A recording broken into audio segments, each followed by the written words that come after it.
average estimate among ordinary voters was that we have a net migration rate of 70,000. The actual rate is 700,000. What we haven't really got here in this country is a serious, sensible national conversation about how migration is impacting not just housing, but impacting public services, is impacting levels of crime, impacting social cohesion, impacting multiculturalism and the extent to which it's working, impacting national identity, impacting shared values. We're not allowed to actually have a serious conversation about migration because the two big parties are now basically saying the same thing, which is let's keep having more of it. Let's not question it. No viable plan within either of the main parties for actually dealing with this issue. Is there a percentage point or a line at which point a nation crosses it, there is no point of return? Britain currently is building around 200,000 homes every year. Everybody accepts that's nowhere near enough to meet demand from the British population, which is why the government's target is to build 300,000 homes a year. That is the government target. But that target is based on us running net migration levels of 170,000. Our net migration levels are 700,000. Hello and welcome to the Winston Marshall Show with me, Winston Marshall. I sat down with Matt Goodwin, political scientist, professor, and host of one of Britain's biggest Substacks, mattgoodwin.org. I wanted to have the lowdown, the comprehensive conversation about immigration and migration in the UK. And this is exactly what that conversation is. We discuss what the lay of the land is with migration at the moment, what the projections are for the future. It's one of the most divisive but also important issues in the country, especially going into the 2024 general election. So where have the Tories failed? What are Labour going to do about it? How does this impact the housing crisis? How does this impact the wallets of everyday Britons?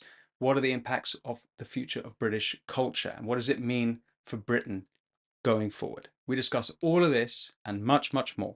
You're going to find this conversation fascinating. Before we hear from Matt, I humbly ask that if you want to support the show, one thing you can do that helps me is to press the subscribe button. If you do that, I can bring in more guests and we can explore more topics that you want to hear about. Thank you very much. Without further ado, Matt Goodwin. Thank you for watching the Winston Marshall Show. Matt, we're 2024, 8 years on from Brexit, where polling suggested the number two reason the people of Britain voted for Brexit was sovereignty. Number one was immigration. Then net immigration was 330,000 a year. Last year it was 700,000 a year. You've just done a picture of what it's going to be like in Britain 20 years after Brexit in 2036. Can you paint that picture for me? Yeah, sure. So, as you rightly say, the vote for Brexit for the people who pushed it through was about lowering overall migration. And we should remember that is also what Britain's politicians and leaders said at the time, at both 2017 and the 2019 general elections. Both Theresa May and Boris Johnson said the goal was to lower migration. We need to remember that. And of course, what we saw was the opposite. Basically, the Conservative Party put mass immigration on steroids. So it went up to about 700,000, something we've never seen before in this country. And we've now been transformed into a country of mass migration, and we can come back and discuss that. But if you look at where the trend is going over the next 12 years between 2024 and 2036, we just have projections from the Office for National Statistics, very reliable, independent, rigorous, and they show that our population will now grow by 6.6 million people. 6.1 million of those will be because of migration. In other words, immigration is now going to drive about 92% of Britain's population growth over the next 12 years. So what you're looking at essentially is the population growing by something equivalent to 5 cities the size of Birmingham, or you're basically 70% of the way to another London, basically. And the other thing that I would say about that change, and we can come back and talk about the detail, is the pace of this population change or demographic change is going to be something that the Brits have never seen before. And I'll just give you one stat to put it in perspective. If you look at how long it took us to go from 50 million people to 60 million people, it was basically about 55 years, so about half a century. in about half that time, about 20 years, we're going to go from 65 million to about 75 million. So in about 20 years, we're going to see the population grow by somewhere around 10%, which is unprecedented, which people are nowhere near ready for. Nobody is really aware of just how much Britain's immigration policy has been transformed. And my view is that this is going to generate a considerable degree of concern and alarm, not only because it flies in the face of everything that Brexit was about, not only because it's going to erode people's trust in the political system and their leaders, but also fundamentally because it is going to test our social contract, the social fabric of our society like never before. So maybe we can unpack a little bit of where we are at the moment, because of course those are trajectories. I would say, as from the famous film Lawrence of Arabia, nothing is written and things can be changed, and maybe we can get into some policy that might change that. Can you paint a picture for me and listeners of immigration in the UK in 2024? How does it break down? So the 700,000, let's say, 2023, what proportion of that is small boats, Ukrainians, Hong Kongers, people coming in with students, Afghans? There's a bunch of different groups coming in. Can you paint that picture? Yeah, absolutely. Well, the first thing to say, by the way, on the forecast point is if you look at all forecasts about Britain's population and immigration over the last 20 years, they've been wrong 93% of the time, and they've been wrong because they've underestimated the level of migration. So everything that I'm talking to you about today is probably on the conservative side. Okay, so let's just keep that in mind. What's the immigration story in Britain? Well, I think really, the first thing to say is there are two big points for listeners to keep in mind. We've never seen levels of net migration of the kind that we've seen now. So 700,000 over the last 2 years. We've had 1.2 million people come into Britain just over the last 2 years. In the aftermath of the COVID-19 pandemic, we saw net migration rocket to 700,000. It was only 300,000 at the time of the Brexit referendum. It was only 100,000 when Tony Blair came into power in 1997. The second thing about that migration is it's mainly coming from outside of Europe. So when we think about migration in Britain, we often, for much of the last 20 years, we thought about, Polish plumbers and Romanian workers and Bulgarians and so on. Well, kind of forget all of that, because what we're now seeing are entirely different flows of migration. So a lot more Indians, a lot more Nigerians, a lot more Pakistanis, a lot more Ukrainians because of the war in Ukraine, but basically a lot more people from outside of Europe. That's the other key thing to remember. And if you take the 2 million or so people that have come in over the last 3 years or so, if you look at who they are, only about 15% of them, only about 15% are actually coming in on what we'd call skilled worker visas. So, when Boris Johnson became Prime Minister, he famously said, look, we're going to have an Australian-based point system. We're going to get the best of the best. We're going to have high skill, high wage, highly selective migration that's going to, bring engineers and scientists and inventors and people with PhDs, and it's going to be this amazing powerhouse. Well, forget all of that as well, because what basically Boris Johnson and the Conservative Party did is they brought in a completely different kind of migration, which is low wage, low skill, non-selective forms of migration, which takes more out of the economy than it puts in. So 15% coming for work. The rest, international students. We've now got record numbers of international students and their dependents, so their relatives, their wives, husbands, and children. Where is the students' percentage? What does that come out at? So we've got about somewhere around two to 300,000 international students and over 100,000 of their relatives. So what we'd call dependents. Then you've got... Is that usually wives, or is it including parents and children? Not usually parents, usually wives, husbands, and children. Sorry, yeah, usually spouses as well. Yeah, exactly. And beyond student migration, then we've got the relatives of workers coming in. We've got people coming in on humanitarian routes, so from Ukraine or Hong Kong. And then we've got, since 2018, about 112,000 people entering the country illegally on small boats crossing the Channel. The best estimate today, however, is that we've probably got somewhere around 1 million illegal migrants in the country who have been here over many years. But the small boat problem represents about 112,000. But this is really a story actually about legal migration. So of the 1.2 million people that have come in over the last 2 years, most of those people are coming legally because the Conservatives have liberalised the whole system. So they're coming in on work visas, or they're coming in as the relatives of workers, or they're coming into the universities, or they happen to have a husband or a wife or a parent who's coming in to be a student, or they're coming in on these humanitarian routes. But in short, Boris Johnson liberalised the whole system. The numbers went through the roof, and we're all now living with the consequences of that. Can you tell me about how that distributes across the UK? Are there specific regions of the UK that people are coming to? How does it affect, let's say, a Londoner different to someone in Scotland? How does it affect someone differently in Birmingham to Newcastle?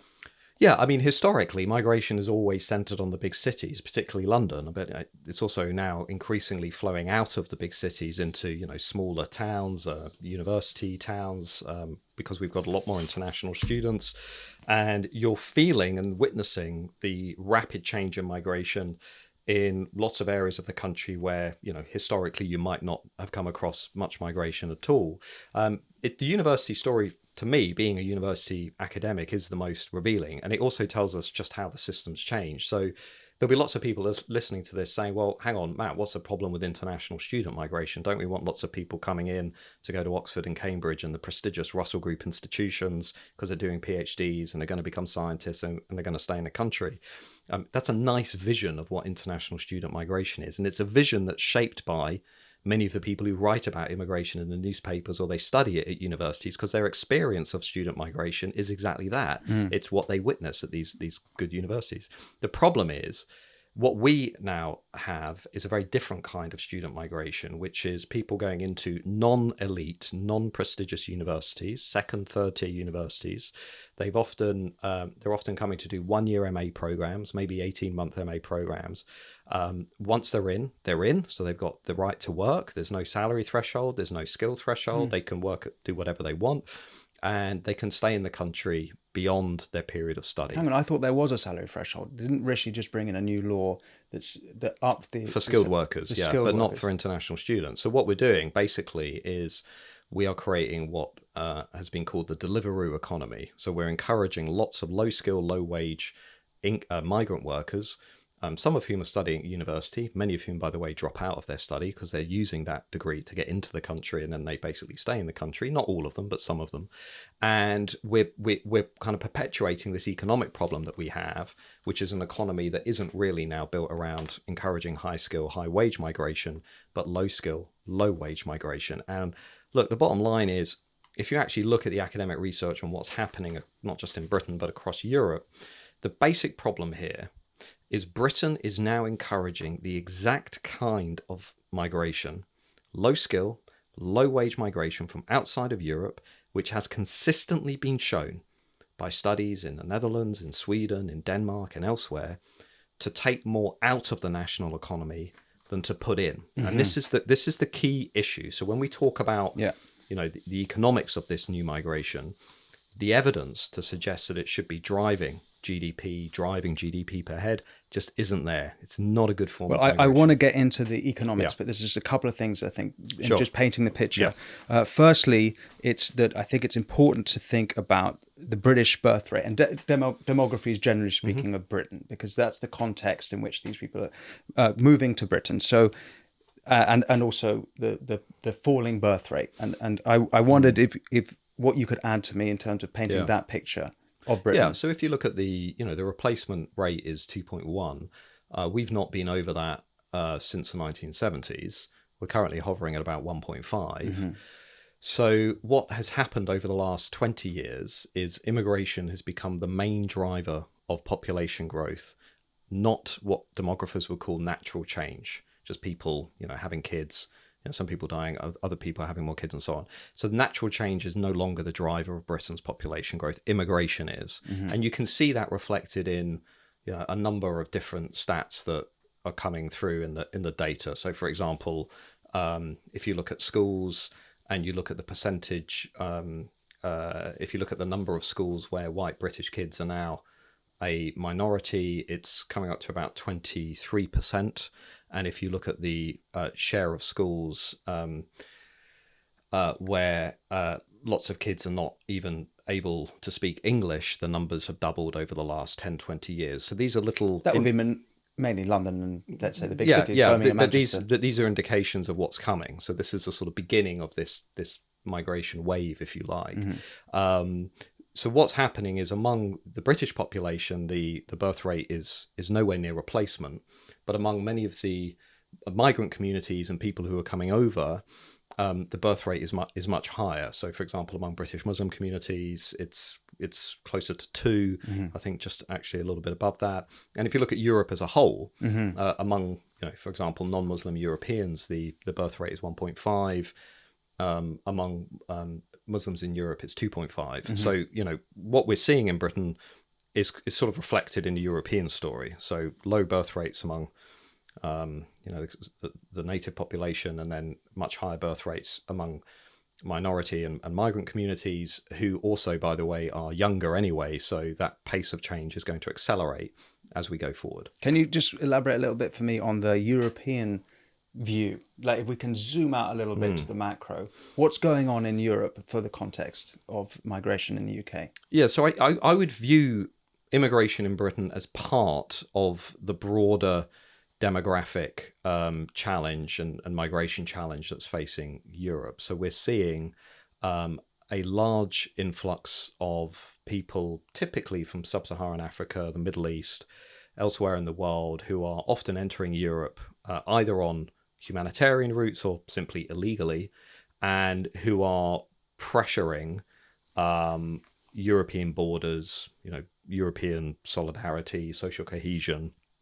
And if you look at what's happening or projected to happen over the next, let's say, between today and 2050, you do get some pretty startling statistics. So to give you a couple of examples, the Pew Research Center in North America, which is a very reliable, independent, rigorous research organization, even before COVID, even before the current refugee crisis, the return of the refugee crisis that's sweeping through Europe, Pew had forecast that between today and 2050, the overall share of Europe that is Muslim is going to increase from about 5% to about 15%. But in some countries, you're going to see a much more dramatic shift. Sweden is going to go from about 8% Muslim to closer to 31% Muslim. And this is under a high migration scenario, which I would argue is what Europe has got. So high levels of ongoing migration into Europe.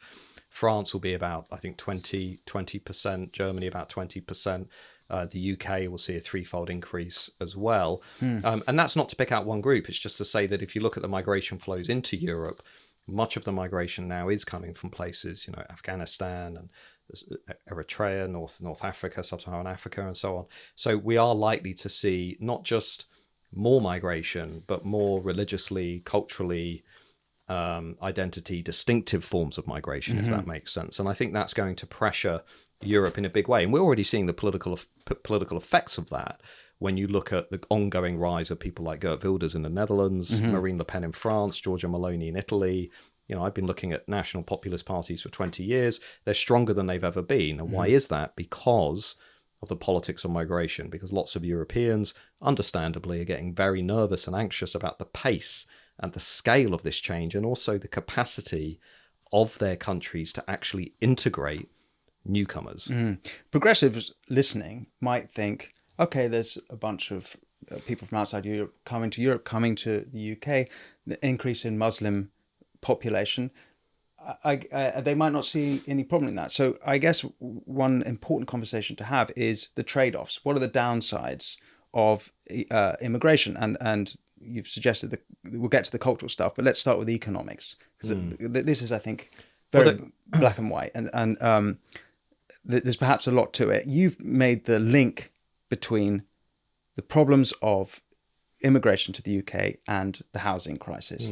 That seems to be salient. There are others, but maybe we could start with the impact of immigration on the British housing crisis. Yeah, I mean, the first thing I would say is mass immigration is bad economics. Okay, so and I think the evidence backs me up on this. Just before we get to housing, if you look at all the research that's been done over the last 5 to 10 years, from the University of Amsterdam to Denmark and Sweden, they all point to the same conclusion.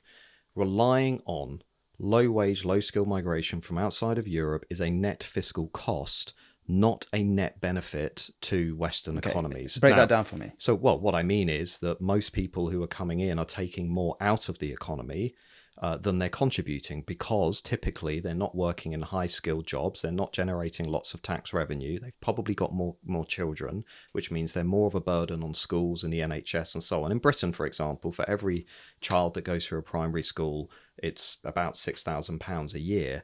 But so when you look at the pressures on public services, they're enormous, particularly given that public services are already underfunded. So what I'm saying is, the kind of migration that we've got is not an economic plus. Yeah. Now, on the specific issue of housing, to give you an example. So I've had a very curious debate with people in Britain where liberal progressives will say immigration is wonderful, diversity is only a net plus, and let's not talk about any areas where this narrative might be undermined. Well, one area where that's obviously not true is housing, where we now have a lot more demand than we have supply. So Britain currently is building around 200,000 homes every year. Everybody accepts that's nowhere near enough to meet demand from the British population, which is why the government's target is to build 300,000 homes a year. That is the government target. But that target is based on us running net migration levels of 170,000. Our net migration levels are 700,000. So what that means is we basically, if you look at research by the Centre for Policy Studies, among others, we need to basically be building somewhere between 320,000 and 550,000 homes every year for the next 15 years, just to basically keep up with the pressure from migration. Okay, so we are, between now and 2036, we're going to need somewhere around 5 million homes for people coming into the country. Now, I've got a colleague who's pointed this out, that we could build a city in terms of housing the size of Nottingham every year for the next 15 years, and we'd still need to find homes for about 80,000 people. So nobody is being real with the British people about the scale of the housing crisis. The evidence is very clear on this. I'm very unpopular for pointing this out on social media and elsewhere, but if you read serious, independent, rigorous institutes, Migration Advisory Committee, the Migration Observatory at Oxford, they all basically say the same thing, which is it is clear that mass immigration is worsening the housing crisis by pushing up rents in places like London, where on average 20 people go for the same flat, and by driving up house prices. So for every 1% increase in the population, you get a 1% increase in house prices, basically. So, the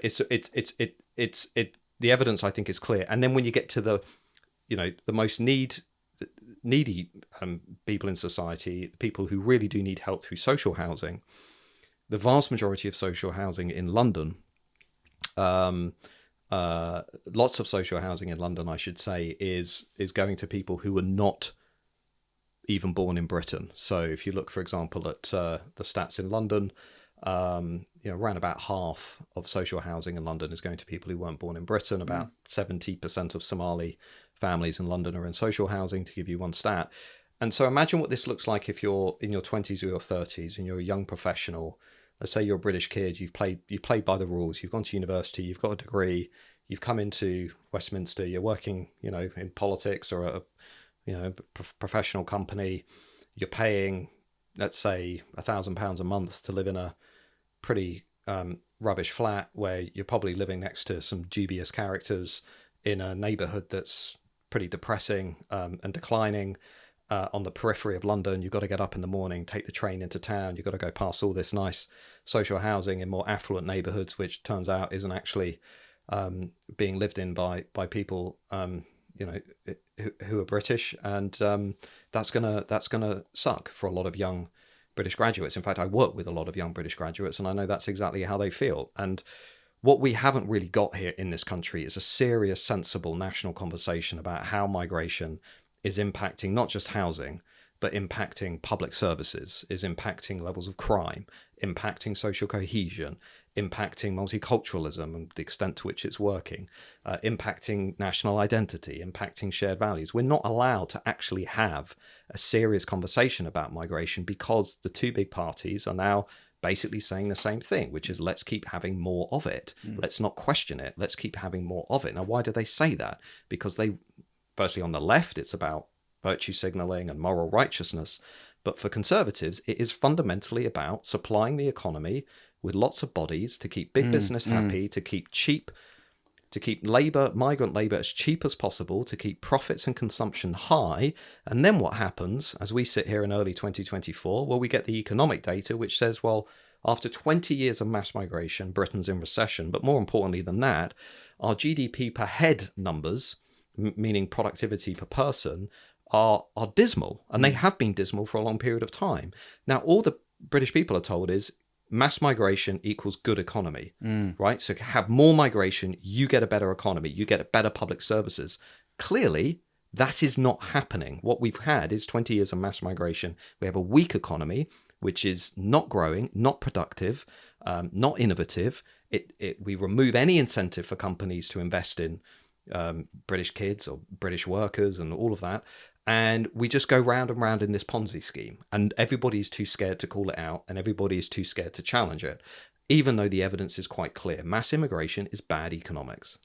I'll say one thing. It's not just young professionals that you give that example. I used to work in Bow in East London, and the priority housing has been given to large amounts of people from the Bengali community, which means that working class white Brits have been pushed out where their mothers and grandmothers might still live in Bow. They are no longer able to buy housing there, so they end up getting pushed further out of London. And it's not a coincidence that part of Bow is also where there are some BNP pubs. It's where the kind of a people's, you might want to say far right reaction to those groups, even when it's actually the policy perhaps that they are so infuriated with.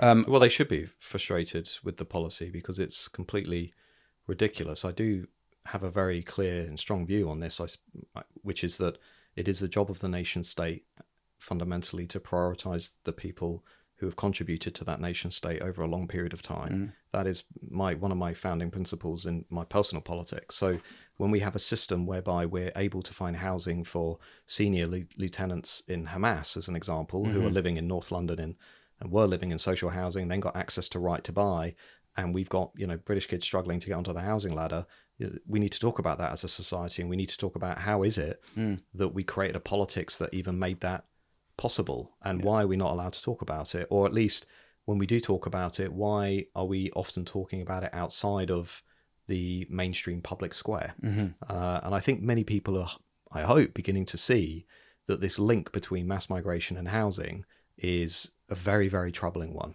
Now, you just published some statistics on housing percentage ownership, and though it's plummeted, particularly for the younger age groups, since the 70s, in the last 5-10 years, it seems to be picking up again. What do you make of that? Well, I think it's too early to say. I think probably there are, some things going on there in terms of intergenerational wealth transfer, mum and dad passing money down.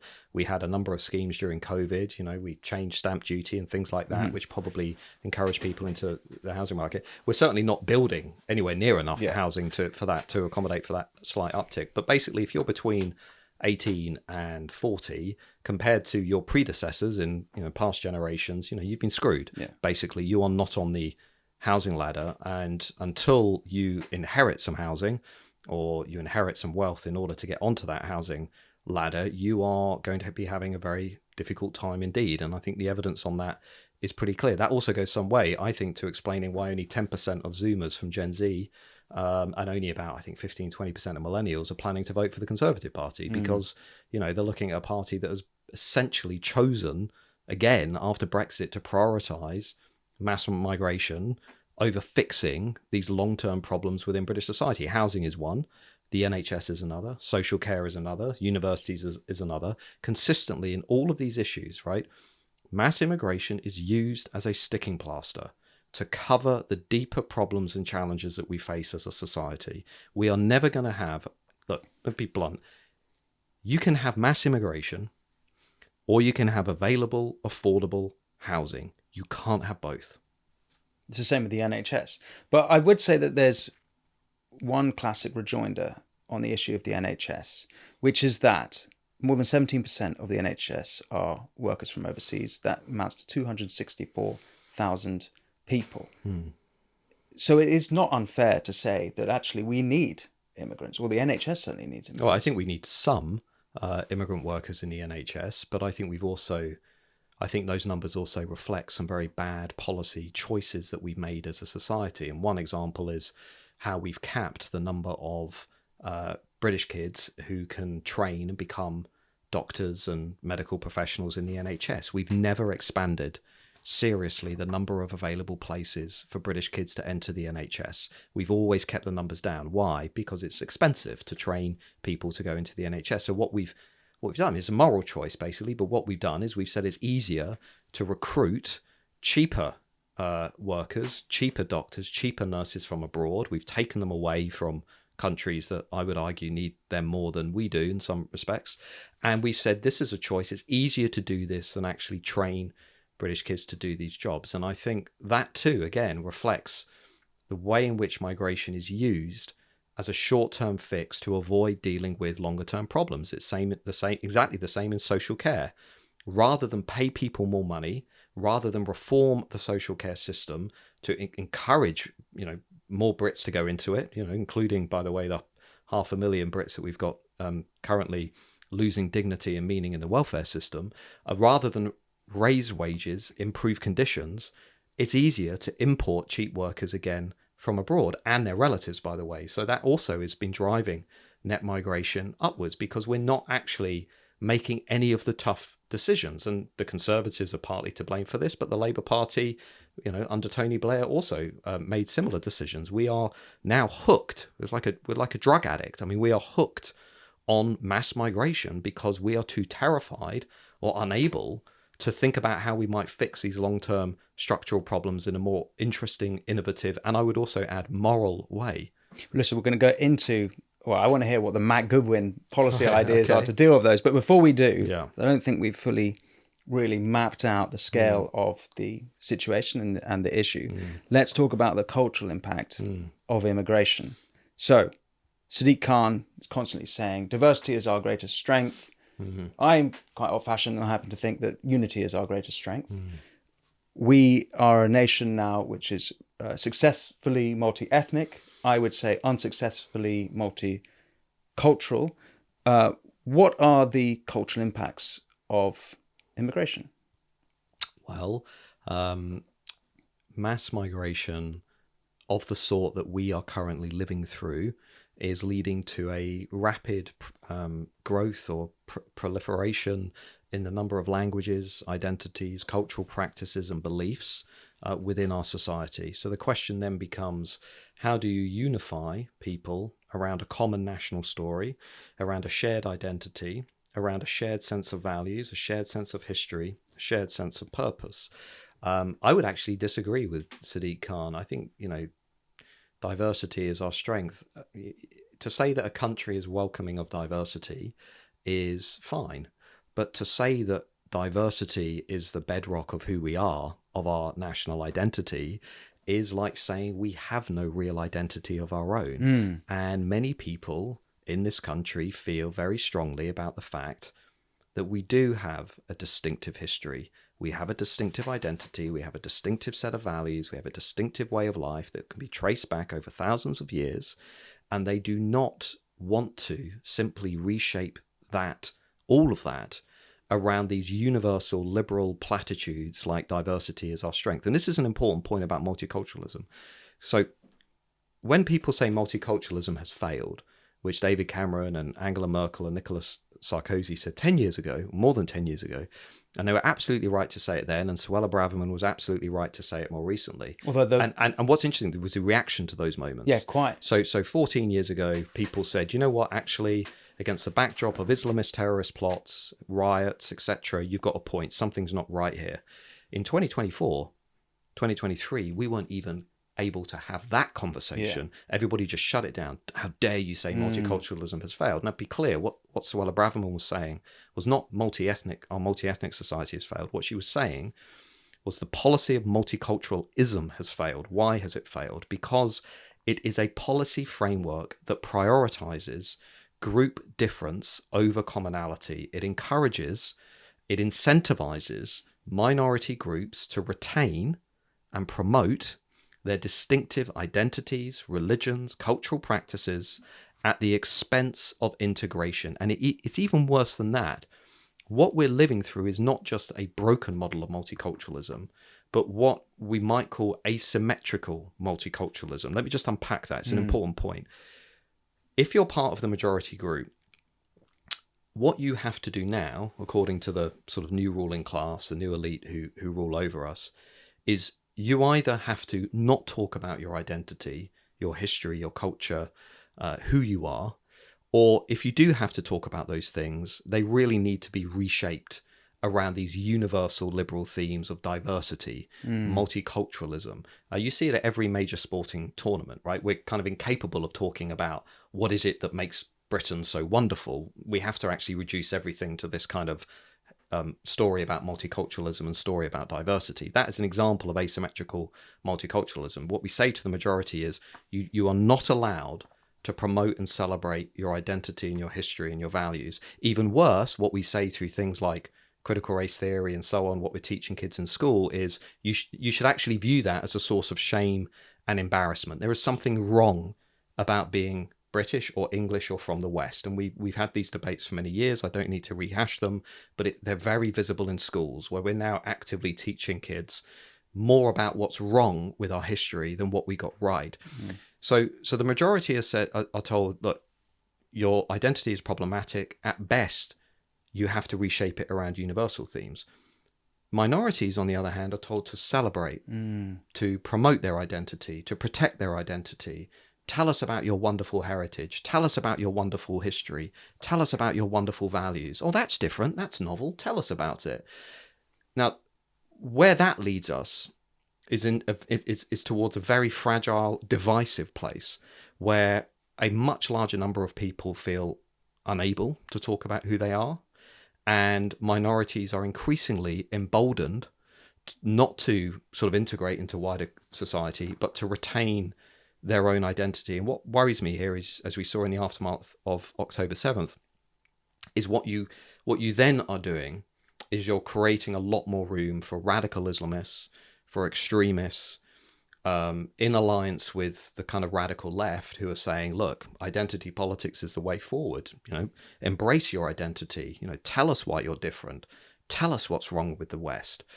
And we are undermining our society from within. And at the heart of it is this idea of asymmetrical multiculturalism. So what do? How do you fix it? Well, you start by completely reshaping and revising the school curriculum. You say, okay, if you're going to tell us that we got this wrong, then let's start talking about what other parts of the globe got wrong as well. If you're going to tell us that we need to think about the negatives in British history and who we are, then let's spend just as much time talking about the positives and all the things we got right. If you're going to tell minority communities they should be proud of their heritage and their history, well, we should spend just as much time saying this is what you're expected to do in order to integrate into British society. These are the laws you're expected to uphold. This is the way of life you're expected to conform to. And we are not doing any of those things. We used to, I've been looking at British immigration policy for a long time. In the 2000s, we used to talk about something called integration, and we used to talk about what was then called community cohesion. In the aftermath of riots in Northern England, the government said, you know what, we can't go on like this. We can't have people taking to the streets and engaging in violence and urban disputes and riots and so on. Not just the north of England, that was the whole country. Yeah, exactly. We need a serious strategy for integration. Now, I'm personally very skeptical about integration policy because I think when you've got very high rates of mass migration, it doesn't really matter what you're doing when it comes to integration. It's just going to be very, very difficult to hold everybody together. But today, we're not even talking about integration and cohesion. After October 7th, I did not see a serious frontline politician come out and say, guys, we've got a bit of a problem here. We've got hundreds of thousands of people inside our community actively celebrating, Islamist terrorism, murder, mayhem, and violence committed against Jews. We have a major problem in our society. We need to talk about it. And you saw it, by the way, Winston, in the aftermath of the murder of the MP David Ames, when suddenly everybody went conspicuously quiet, and after the recent decision by a member of Parliament, Mike Freer, to stand down as an MP because of threats from radical Islamists.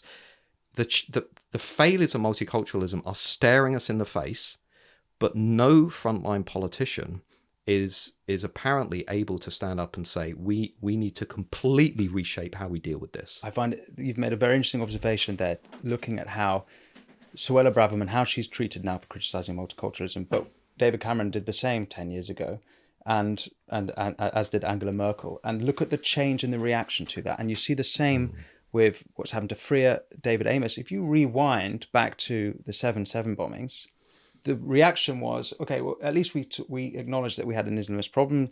There's they started Prevent program. After the Manchester Arena bombing, the reaction was different to then. It was like love, not hate. Don't look back in anger. But at least then there was conversations. There was like, oh, there are 22,000 jihadis in Britain.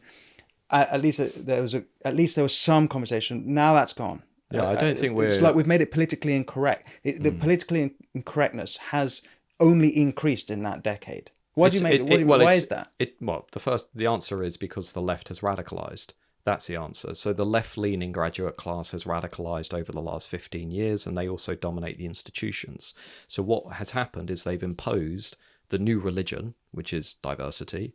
The new religion has been imposed on the rest of society through their dominance over the institutions. This is not a conspiracy. It's just, you look at the BBC, large parts of the media, the civil service, museums, galleries, both political parties, they are overwhelmingly dominated by elite university graduates. I can do a whole hour on the music industry for you. In the music industry, publishing industry, universities, which I know very well. And what's happened is, as the graduate class has moved very left on these issues, partly to disassociate themselves from Brexit and Trump and so on, they've basically doubled down on social liberalism. They've embraced this radical woke progressivism.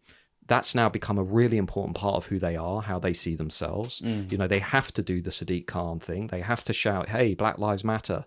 Although, interestingly, nobody's shouting that now that BLM came out in support of Hamas. But everybody is out there. They're projecting those luxury beliefs. And they're moving leftwards, right? So what happens is the conversation gets shut down. And if you talk about some of the problems that we have had, and by the way, I've polled Suella Braverman's comments. She not only said multiculturalism has failed, she called the small boats an invasion. She said Britain is facing an invasion, 112,000 people entering the country illegally, mainly, by the way, young men under the age of 40. Large majorities of British people agree with her. So this isn't a kind of country issue. This is an elite issue. So I think Andrew Sullivan in the US has made this point. We're living through the greatest radicalization of the elite class for half a century. And I think he's absolutely right. This is something comparable to the 60s and the 70s.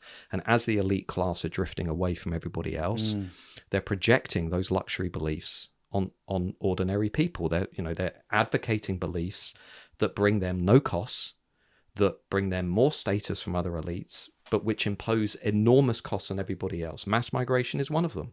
It's not my colleagues at Oxford and Cambridge that are going to feel the negative effects of migration. They don't even know what ordinary migration looks like. They think migration is high-skilled, high wage, highly selective PhD students, from Silicon Valley coming into Oxford to do a PhD. They don't know what actual migration looks like. And ordinary people do. Ordinary people who are out on the periphery of London or the big cities competing, 20 people for a flat, or seeing their wages squeezed, or seeing their local factories shut down, or seeing Sports Direct, which actually happened in Yorkshire.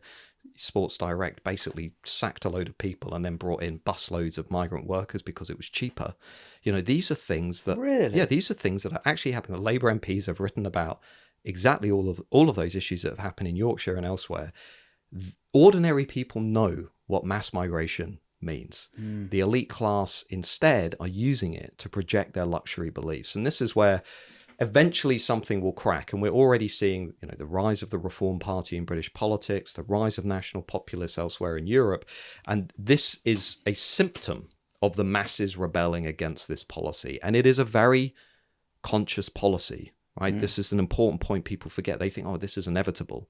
Mass migration was never inevitable. It was a conscious policy decision that was pushed through, I would argue, by big business, by the liberal graduate class, in alliance, to basically serve their own interests and to hell with everybody else.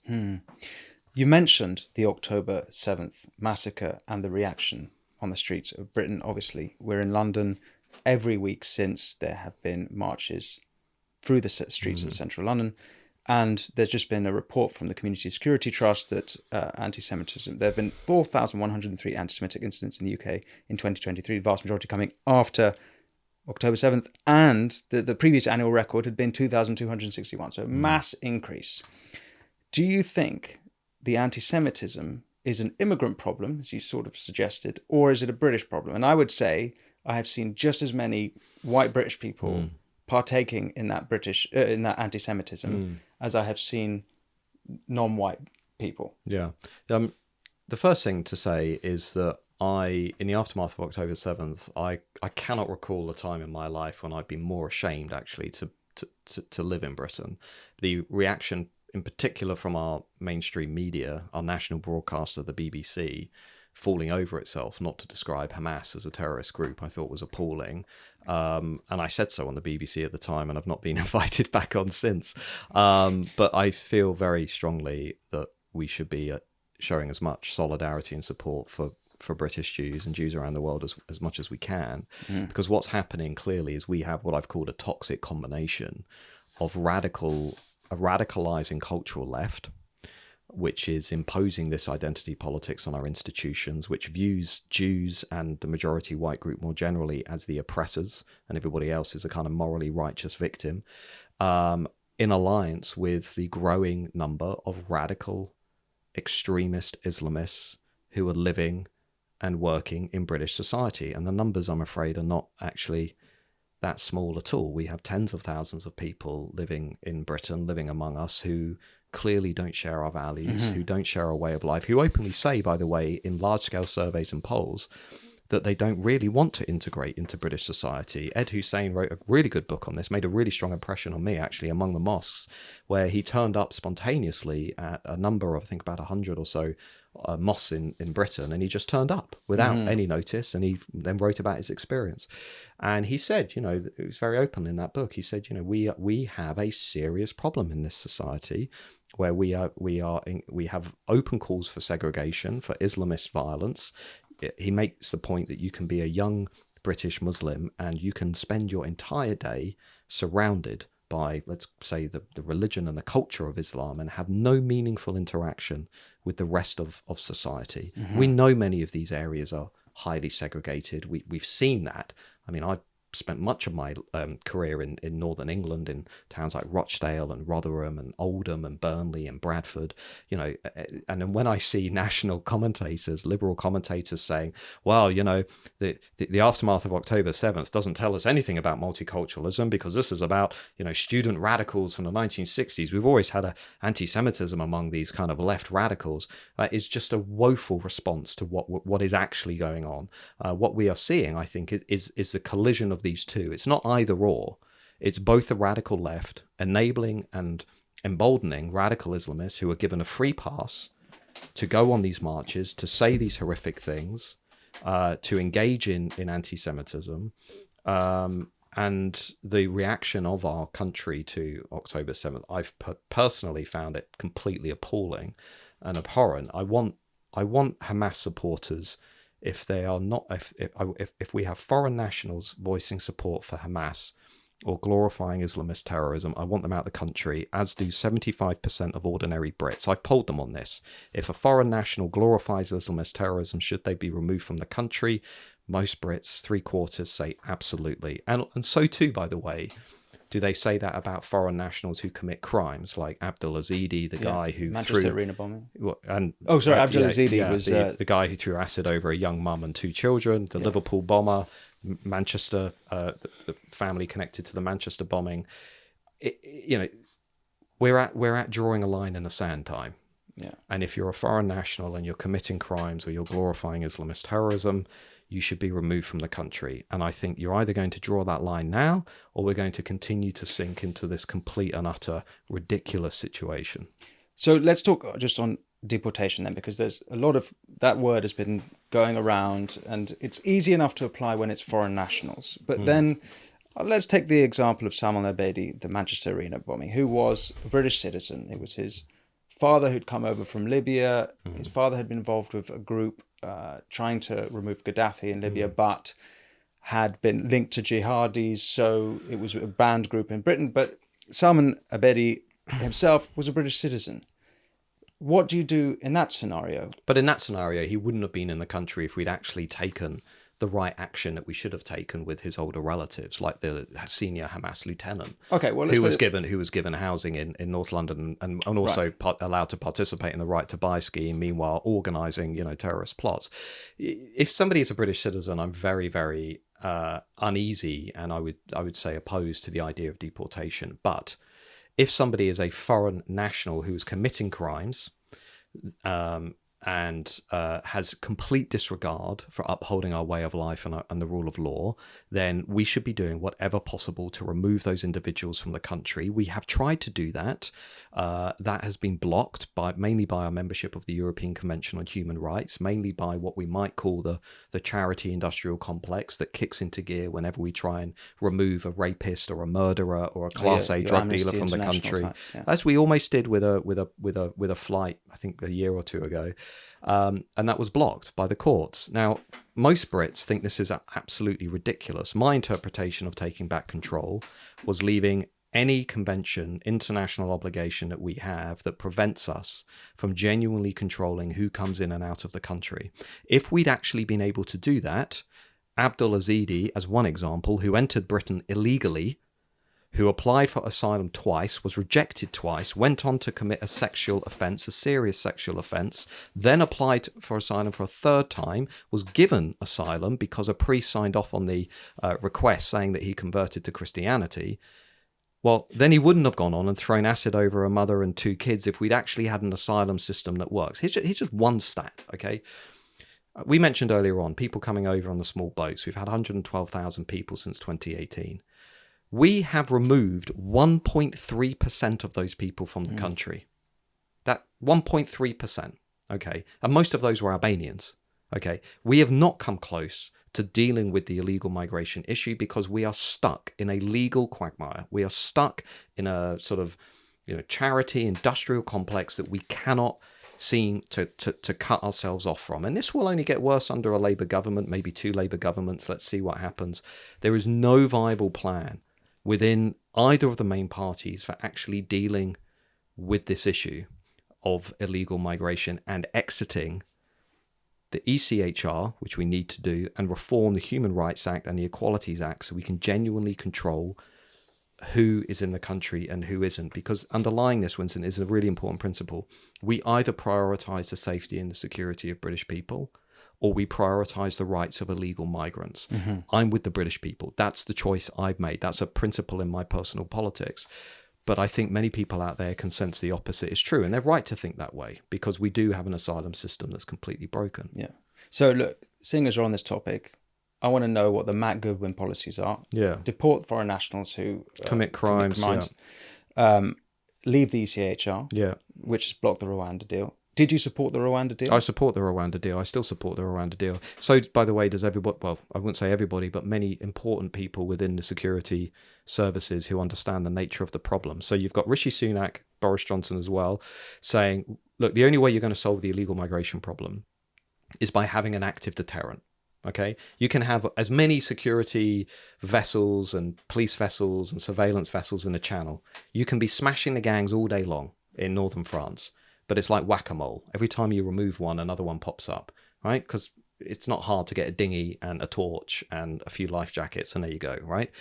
So the Labour Party's plan of let's not do anything like Rwanda, let's just smash the gangs, is ridiculous. It's not going to work. I've not met anybody working on the small boats problem from a legal perspective or a security perspective who thinks the Labour plan is going to work. So Rwanda. Sorry, can you unpack the Labour plan for me a little bit? The Labour plan is don't have a deterrent. Don't have a third country deterrent. Don't send people to Rwanda if they enter Britain illegally. focus your efforts on smashing the people smuggling gangs who are mainly operating in Belgium and France. And if you just focus on smashing the gangs, people won't be helped to cross the channel in the dinghies. That's basically the Labour plan. Nobody who has actually worked on that issue thinks that is a viable plan. Okay? What you need, as Australia and elsewhere has shown, is an active, ongoing deterrent which sends a big, loud message to every would-be illegal migrant around the world. If you go to Britain, they will put you on a plane to another country within a few days of you arriving, and that country happens to be, in this case, Rwanda. Now, the liberal commentariat are up in arms about Rwanda. How could we do this? More Brits support the Rwanda policy than oppose it, right? Again, the public opinion or the views of the elites are not reflected in the views of the masses. People don't want to be living with this problem. They don't want to be spending £6 or £7 million every day on hotels for illegal migrants and asylum seekers. They want the problem fixed. So what you need, my plan, Matt Goodwin plan, you need an active deterrent that works, right? The moment you arrive in Britain illegally, you're put on a plane and you go to Rwanda or wherever to have your application processed, okay? And if you if it's accepted, then you can come back to Britain and, but if it's not, which in most cases it won't be, you can either stay in that third country or you can go back to where you came from. Or maybe you could stay in France, which is a safe country. Meanwhile, we need a complete root and branch reform of the Home Office, which has consistently shown itself to be incapable of managing the illegal migration issue, which has also become highly politicized. If you're a civil servant and you're threatening to strike because you're being asked to work on a government policy that you disagree with, which did happen in the civil service. We had civil servants saying they wouldn't work on the Rwanda policy because it undermined their own politics. Well, I'm sorry, you shouldn't be in the civil service, right? And we need a root and branch reform of the Home Office. We will need to reform the Human Rights Act, modern slavery legislation, and leave the European Convention on Human Rights in order to allow us to be a genuinely sovereign, self-governing nation that can control who comes in, who comes out, and if those people hurt the British people, if they commit crimes, they are immediately removed from the country. This is what, let's call it Fortress Britain, right? Let's actually have a serious migration policy that is suitable for what we're facing in the world today in 2024, not what was made for the aftermath of World War II, when we didn't really have global refugee shifts, anything like what we're dealing with today. Now, if you look across the European Union, Schengen, the free movement area, is dead. Borders are going up all over the place, right? So when people say, how could you possibly do this? Everybody is slowly converging on the same conclusion.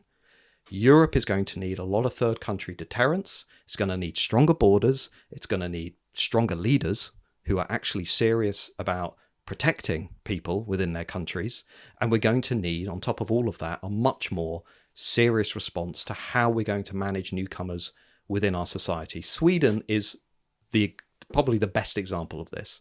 To liberals listening, I would say, if mass migration is such a success story, if Western societies are capable of integrating this kind of change at this speed, then please explain to me what on earth has happened in Sweden.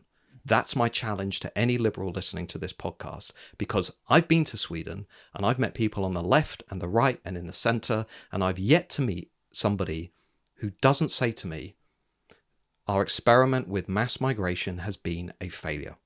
They all say that now because they have gang violence out of control. They have highly segregated neighborhoods. Did you say it was 8% Muslim population? In Sweden, it's going to go from 8% to closer to 31% by 2050 if they maintain high ongoing rates of migration. Now, Swedish politics has been completely upended. They've moved sharply to the right. Even the left has come out and said they're not going to get away with they're not going to get rid of the national populist hardline policies on migration, because even the left, lots of people on the left now say this experiment with mass migration has been a disaster. We've got children in mainly immigrant gangs running around Sweden throwing grenades at buildings. I mean, this is a very serious issue. This has been written about extensively. Paulina Neuding, among others, who have done a very good job of explaining what is happening in Sweden. So my challenge to any liberal listening is, if this is such a success story, why is that happening? Why is a country like Sweden doing a U-turn at 100 miles an hour and saying this is not the right approach for a Western society? Denmark too, by the way. I mean, Denmark has been much more restrictive, but Denmark has basically come forward with a whole range of new integration policies. They're knocking down segregated apartment buildings. They're not allowing the children of migrants to go to schools that are full of children from minority backgrounds. They're doing some really tough stuff to try and ensure that they can hold on to that shared sense of values and shared sense of identity. But at the end of the day, as I said earlier, integration is fine, integration policy. But if you're running mass migration at this level, at this speed, integration policy ain't going to be enough, right? It's just not going to be enough to hold everything together.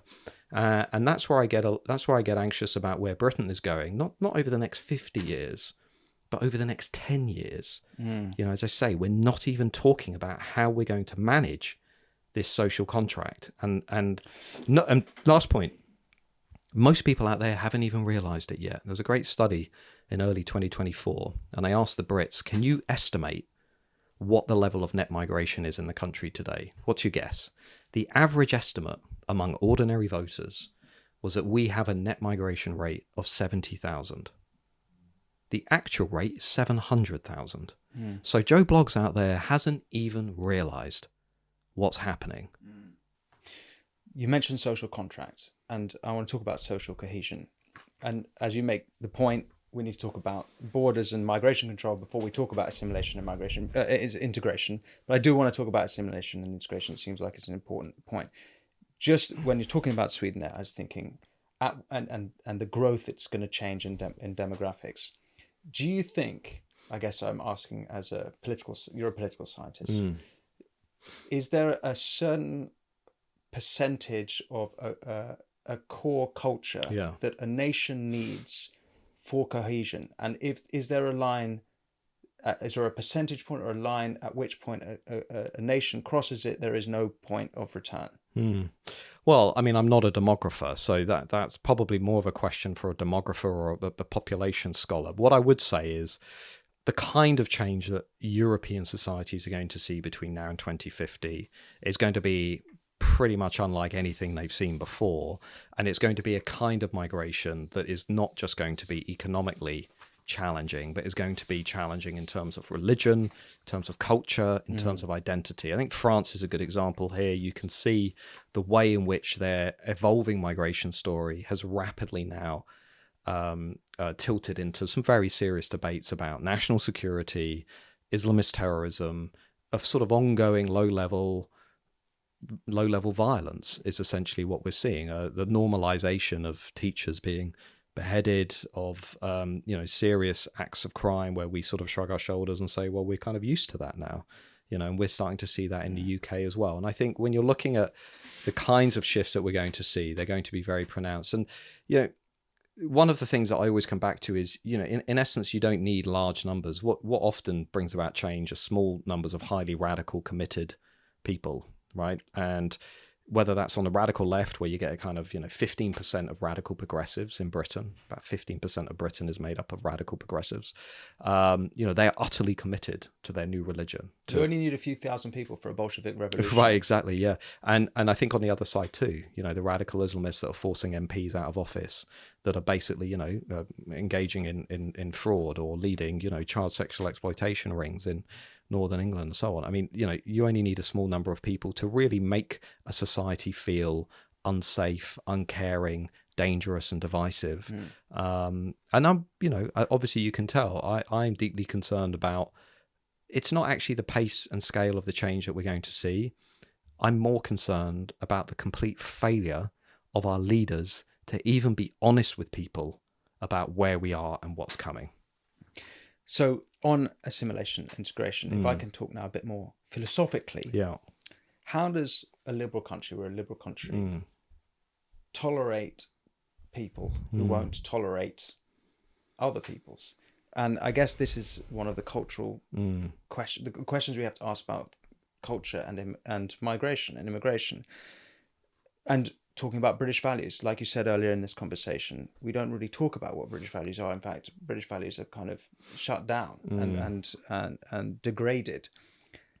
What are the British values? What are the things that we need to say? This is what it is to be British. Yeah. These are the standards that you have to meet if you come in. And then I guess there would be a policy question there as well, which is, what do we have standards for people to come into the country? You already have to speak English fluently, let's say, or you have to. In America, they have a system where you have to answer these crazy questionnaires that even Americans wouldn't, wouldn't pass these tests they did if you want to get a green card. What would you think should be the test here? How do we do it in Britain? Well, I think, firstly, that the era of Britain being tolerant of people who are not tolerant of us needs to end. And what I mean by that is the very vague, abstract conversation that we like to have with ourselves about Britishness being about inclusivity, diversity, fairness, tolerance, things that, to be frank, are pretty meaningless when it comes to debates like this. Let me just finish though. We've had over the years repeated attempts to frame Britishness, from New Labour and Tony Blair in 1997 through to David Cameron, attempts to reframe Britishness around very vague, abstract concepts, which I don't think are particularly well suited for the kind of era and changes that we are now living in. So at a minimum, if you do not uphold and respect the rule of law, if you do not respect the sort of British cultural characteristic of fair play, of playing by the rules, of upholding social norms and standards in society, if you are openly denigrating our institutions, the symbols of our ways of life, then those people, those kinds of people, should either be we need a new policy framework for integrating those people, but more of those people should not be encouraged into the country, would be my view. We have to draw a line. But we have a British tradition of criticising. There's a British tradition of criticising the monarchy that goes back centuries. There's a British... I'm not saying criticising the monarchy. I'm saying if you are engaging, if you're engaging in criminality, if you're breaking the law, if you're engaging in the industrial scale rape of young white working class girls in northern towns, and you have clearly not integrated or assimilated into the British way of life. By that point, we need late. Is it? I mean, we need a much more robust policy response to those violations of who we are. So we need, at a minimum, a much stronger legal and judicial system that makes it clear there are consequences for breaking the rule of law and breaking expectations about what it means to be in this country. And I would argue the criminal system is not doing that. If you go through all of those cases of, as I say, mainly Pakistani Muslim men who were engaged in those gangs, I don't think the sentences were anywhere near hard enough. I think they should have been given, extensive custodial sentences. Those are examples, and I come back to those examples because they really do bring to life the problems that we have with multiculturalism as a society. If you're glorifying Islamist terrorism on the streets of London, there need to be consequences. There need to be visible, serious consequences in order to project to everybody else that we have an expectation around integration. And I don't think we have been doing that. And I don't think also, by the way, just saying, well, to be British is to be welcoming of diversity, doesn't mean anything.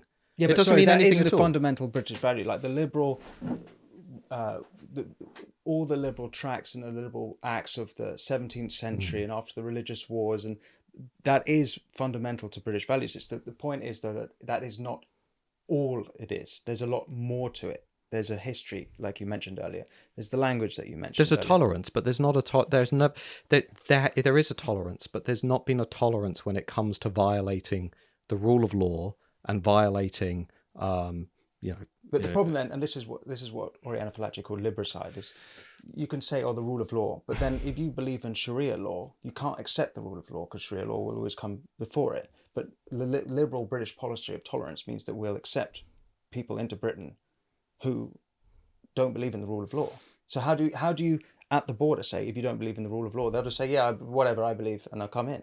Like, how do you actually police Well, it? it's How the do you same. actually... I think it's the same question for how do we know whether, the church, for example, in allowing people to convert to Christianity who are clearly not genuine That's a Christians. terrible scandal. I was reading an article this morning that one pastor in South Wales baptized 500 people, asylum seekers specifically, who said they wanted to convert. And as soon as he'd done the conversion, they disappeared. He never saw them again. But I think as a society, we're going to need to seriously upgrade our expectations of integration and what it means and what we're going to expect of people when they enter into our society, and to ensure that there are consequences when people violate the rule of law and when they violate, procedures and institutions that make us who we are. I mean, if you're, as I say, if you're glorifying Islamic State, if you're engaging in open criminality, there have to be much more serious consequences. We have to start drawing a line in the sand, because I do think on many of these issues we have been too liberal.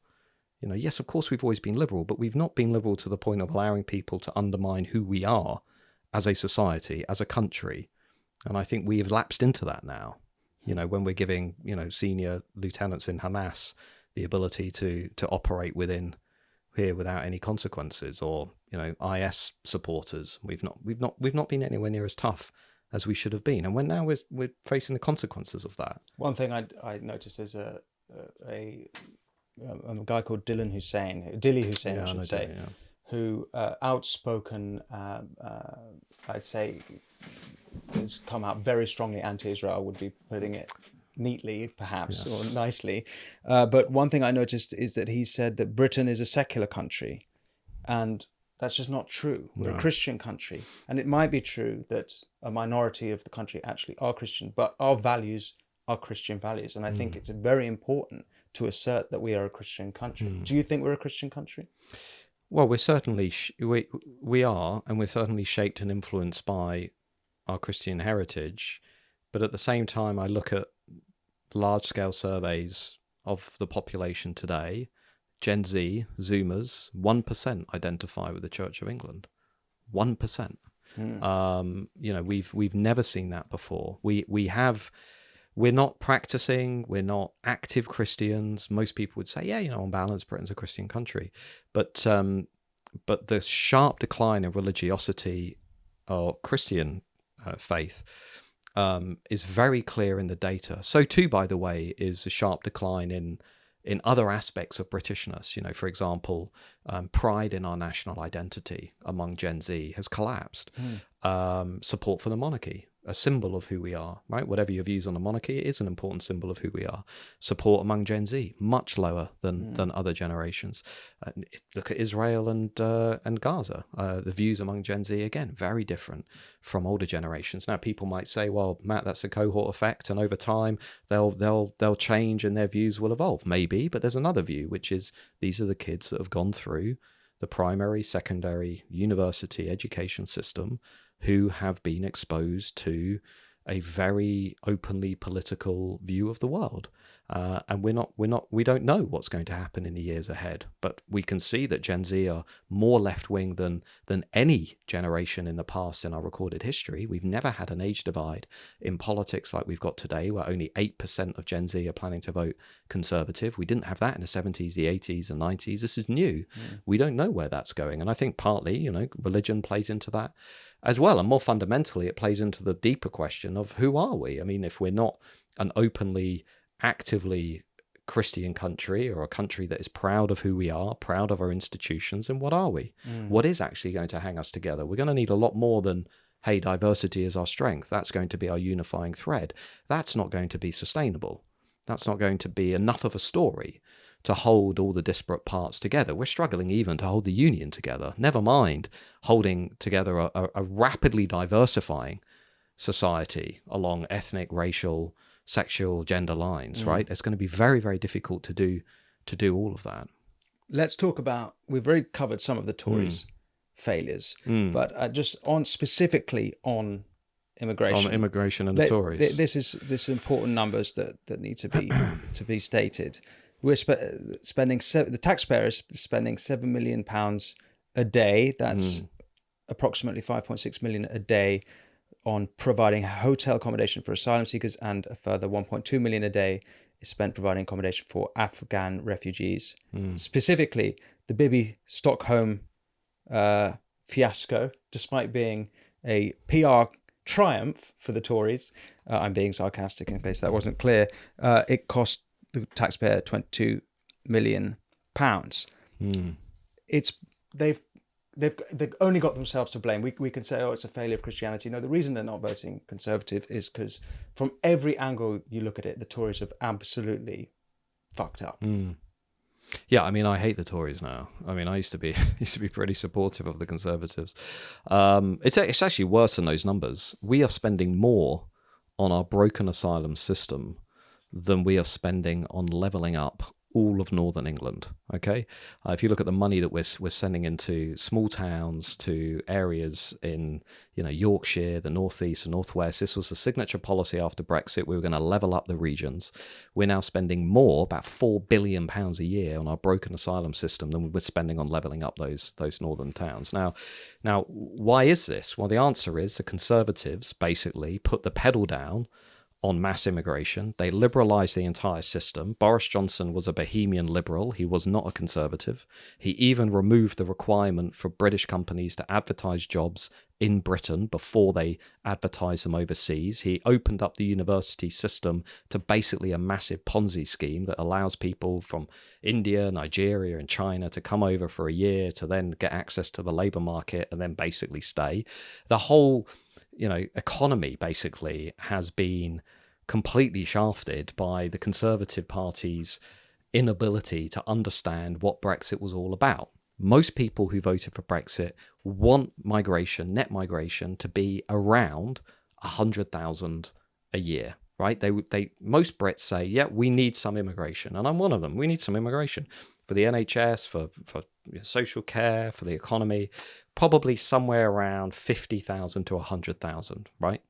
Not 700,000. So the Conservatives basically continued the cultural revolution that was started by Tony Blair in 2004, which was a cultural revolution anchored in mass migration. So there is nothing now separating Labour and the Conservative Party. On this, there is a new big consensus, which is mass immigration, weak borders, alongside big state, high tax, London-centric economy. Neither of them are basically saying anything different from that, which is why, if you look at what's happened to the Conservative electorate since 2019, it's imploded. Now, while every other centre-right or radical right party around the world is doing really well, from Trump's numbers in the US to Marine Le Pen in France to the Sweden Democrats to Giorgia Meloni, why are the Tories completely tanking? Yes, part of the story is 14 years of being in government. That is a big part of the story. Inflation's another part of the story. But actually, it's also about a party that doesn't really understand who's voting for it anymore. Doesn't understand how to talk to working class voters, to people who haven't gone to university, to cultural conservatives who actually want to preserve this country, who want to have something to pass on to their children. So what's happened is, what Boris Johnson pulled off was that Brexit realignment.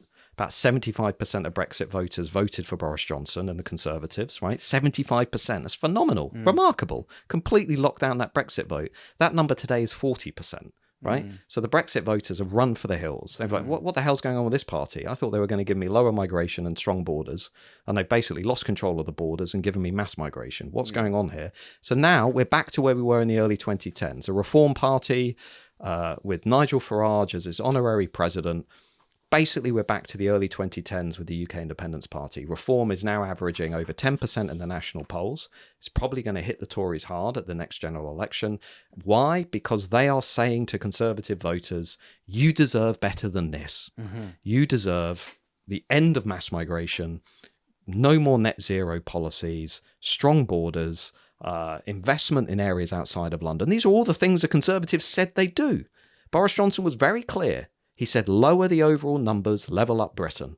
And then he did the opposite, with Dominic Cummings, by the way, who also signed off on lots of those changes. So basically, look, the Conservative Party is the problem. It is the problem. I've spent the last 20 years slowly coming to the conclusion that Peter Hitchens was right. The Conservative Party is the problem. Okay? If you want to change Britain, if you want to change politics in this country, we are going to need a different kind of politics, a different movement.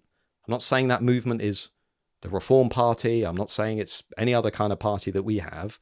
But what is clear is we need a different movement in Britain that is much closer to the values and the beliefs and the aspirations of a large majority of people out there who, to be blunt, have been screwed over by the post-Brexit governments. You're absolutely right about. I'll just say that we, at time of speaking, we're just on the back of by-election where the Reform Party in Kingswood got 10.4% of the vote, and in Wellingborough 13%. So they should have got twice that. They should have got twice that. What do you mean should have? Reform should be winning these by-elections. Such is the level of apathy and disillusionment out there in the country, because I think they've got a number of problems. Most people don't know who they are, right? They've got this new name, Reform. Nobody knows what the hell that is. Nobody knows who Richard Tice is, the leader. They don't have enough money because the Brexit donors haven't come back into the game yet. So they've got a number of structural problems. Now, if you put a decent leader, I'm not being critical of Richard Tice. I'm sure he's a very nice man and he's sort of, he's doing well in these by-elections. But if you put somebody with charisma on top of that party and you give them 20, 30 million pounds and you maybe change their policies a little bit, a few tweaks here, there and everywhere, they would be, I think, getting up to about 20, 25%. Someone decent, you mean Farage? I mean, no, I don't actually mean Farage, actually, because I think as a country now, I think we're at a point where, look, Nigel Farage, I know Nigel Farage very well, and I've been interviewing him on and off since 2011, okay? I followed all the UKIP campaigns in detail. I was on the ground. I followed the referendum. I know the Nigel Farage show intimately. He is, without question, the most influential politician of our era, right? Because if it wasn't for him, we wouldn't have had the Brexit referendum and we wouldn't have voted for Brexit and we wouldn't have had Boris Johnson, etc., etc., etc. So much of British politics basically stands on Farage, right? And in the history books, they will see him as a very influential person. So none of what I'm saying is a criticism of Farage. But what I think is, if you're serious about bringing about change in this country now, and by that I mean genuinely reforming Westminster, genuinely reforming the political economy, genuinely reforming issues like migration, genuinely keeping the British people safe and secure, we are at a point where you cannot just look at Nigel Farage to have the answer.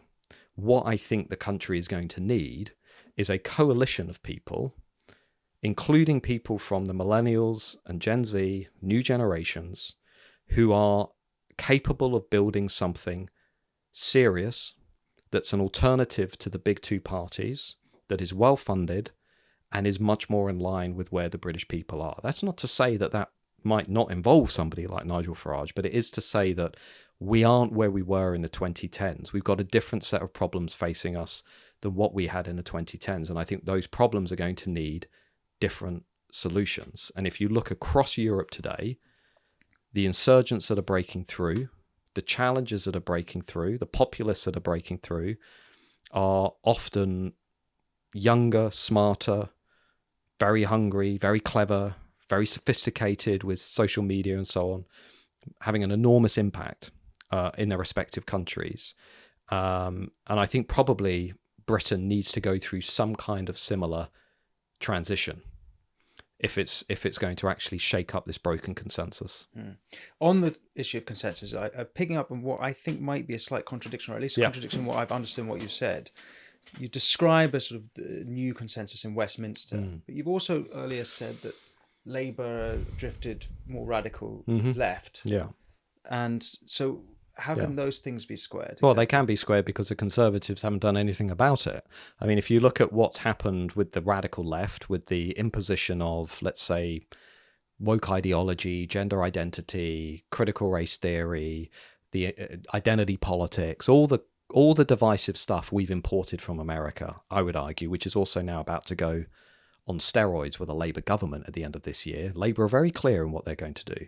Teaching kids white privilege, distributing government contracts on the basis of race and ethnicity. This is not British. This is like dark American culture war stuff. We don't want this in our country. But Labour are going to put the pedal down on it. what have the Conservatives genuinely done to push back against the cultural revolution that was started under Tony Blair and Gordon Brown? What have they really done? So I gave, let's imagine this. You've given Boris Johnson an 80-seat majority in 2019. Okay, he was unlucky. He had the COVID pandemic and then he had the war in Ukraine. Fine. But he's got an 80-seat majority. Ordinarily, you might have expected a Conservative leader to say, okay, now we've got an opportunity. Let's reform the legislative foundations of the new Labour project. All the stuff Blair and Brown brought in between 97 and 2010, all the stuff that is at the root of many of the challenges and the problems that we're talking about, the Equalities Act, Human Rights Act, mass immigration, all the decisions that New Labour took. The Conservative Party could have come in 2019 and said, we have got a mandate for basically revolution. We've got a mandate to change the zeitgeist. Blair understood this and Thatcher understood this. That's why they were so good. They were conviction politicians who understood they were there to change the zeitgeist. Johnson never understood that, and nor, by the way, did Cummings. All Cummings ended up talking about was, well, we need to reform the civil service. We need to reform government departments. You've said well, of course we do. Of course we do. We need to be far more ambitious than that. They came in with an 80-seat majority. Biggest majority that we've had for the Conservatives have had since the Thatcher era. They should have come in and said, right, let's go to town. Let's reform the Equalities Act. Let's change the Human Rights Act. Let's change the foundations that this country actually sits on. Let's have a completely new growth strategy. Sure, reform the civil service. Yeah, interesting, whatever. But be much more ambitious. How often do governments have an 80-seat majority? And the whole purpose of conservatism is to push back against the tide. And they did the opposite. So what we ended up with is Gillian Keegan as education secretary, basically failing to change the way we're teaching kids about gender identity theory or critical race theory, which, by the way, have no basis in science and are highly contested.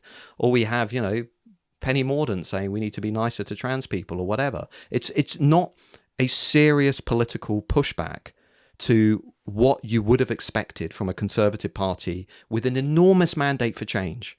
That's what 2019 was about. It's an enormous mandate for change, and they completely screwed it up. And they're not going to get a chance like that again, I don't think. The next big chance will be for Labour. And Tony Blair will be standing behind Keir Starmer. And when Keir Starmer wins a majority, which the current polling suggests he will win a very big majority, you bet Labour will see it as a change of the zeitgeist. You bet they'll go all in. There'll be constitutional reform. There'll be votes for 16-year-olds. They'll be changing education policy. They'll be changing our relationship with Europe, going back the other way. There'll be more devolution. Labour, I think, when they win big, they have always understood that is the time to go radical. That is the time to really go hard. The Conservatives, or the current generation of Conservatives, have looked lost and timid and intellectually weak. They've lacked conviction. This is why I think there is a genuine question over whether we're living through the death of the Conservative Party, because they don't really seem to know what to do or what to say. And they've squandered this once-in-a-lifetime opportunity to change the foundation of politics. Death of the Conservative Party, but the way you describe and you project the future of Britain could be the death of Britain. How pessimistic are you? What's 5 years of Labour going to do for England, for Britain? Well, I think we're basically turning into Canada. I mean, that's basically what's happening. We're becoming a kind of hyper-liberal, very, very diverse society in the hands of a small ruling elite that is holding values and beliefs that are not shared by much of the rest of the country.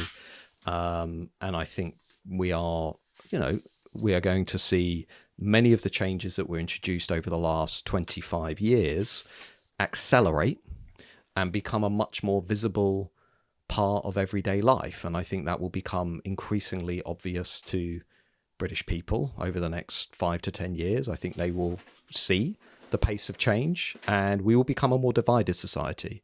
Because the things, for example, that the Labour government are going to bring in are not really about unifying us at all. It's about division along the lines of race, sex and gender. It's about giving government contracts out on the basis of race and ethnicity. It's about more migration, legal and illegal. Labour do not see those issues as a priority. And it is a sort of more of a sectarian style politics, which is not going to rein in the radical left. I suspect will not rein in radical Islamists. and will certainly not be upfront and honest and challenging when it comes to the things we've talked about on this podcast, like the fact that multiculturalism isn't working. I mean, you can drive for half an hour north of London and it would become immediately obvious this is not working to lots of people.